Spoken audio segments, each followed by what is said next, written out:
biz.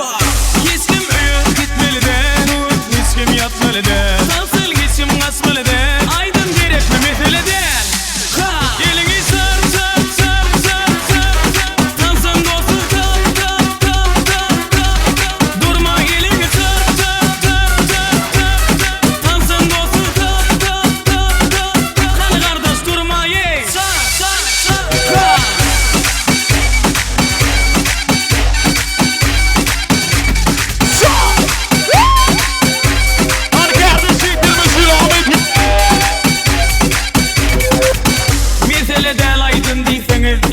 Aytalanıp bilseniz, mana yatıp siz gülseniz, tansın lezzetini duysanız.